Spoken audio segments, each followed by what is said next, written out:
Hello friends, ఈరోజు నేను mutton కంటే ఎంతో టేస్టీగా అయిన బోటి కర్రీ ఎలా క్లీన్ చేసుకోవాలో అలాగే ఎలా కుక్ చేసుకోవాలో ఈ వీడియోలో చూపిస్తానండి. ఫస్ట్ అయితే బోటిని తీసుకొని హాట్ వాటర్లో కొంచెం పసుపు సాల్ట్ వేసుకొని ఉడికించుకోవాలి 5 నుండి 10 నిమిషాల పాటు.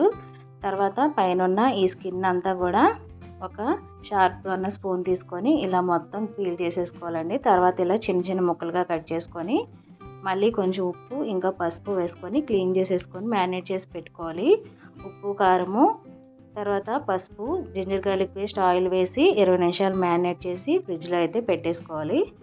ఇప్పుడు మసాలా దినుసుల కోసం ఒక ప్యాన్ పెట్టుకొని ఎండు కొబ్బరి, ధనియాలు, జీలకర్ర, గసగసాలు, మిరియాలు, సిన్నమన్ స్టిక్స్, ఇలాచీ, బ్లాక్ ఇలాచీ, స్టార్ అనాస, జాపత్రి, బిర్యానీ ఆకు, జాజికాయ అన్నీ వేసుకొని తర్వాత గసగసాలు, జీడిపప్పు, వాటర్ మెలన్ సీడ్స్ కూడా వేసుకొని పొడి చేసేసుకోవాలి. ఇప్పుడు కుక్కర్ తీసుకొని స్పైసెస్ వేసుకున్న తర్వాత ఆనియన్స్ కూడా వేసుకొని కొంచెం పసుపు సాల్ట్ వేసుకొని జింజర్ గార్లిక్ పేస్ట్, మిర్చి కూడా వేసుకొని బ్రౌన్ కలర్ వచ్చే వరకు కుక్ చేసుకోవాలి. ఇప్పుడు మ్యారినేట్ చేసి పెట్టుకున్న బోటి కూడా వేసి ఇలా వాటర్ అంతా రిలీజ్ అయిన తర్వాత ఒక 2 గ్లాసుల వరకు వాటర్ పోసుకొని ఒక 5 విజిల్స్ వచ్చే వరకు కుక్కర్ని అయితే పెట్టేసుకోవాలండి. 5 విజిల్స్ వరకు వస్తే సరిపోతుంది, మెత్తగా అయితే ఉడికిపోతుంది.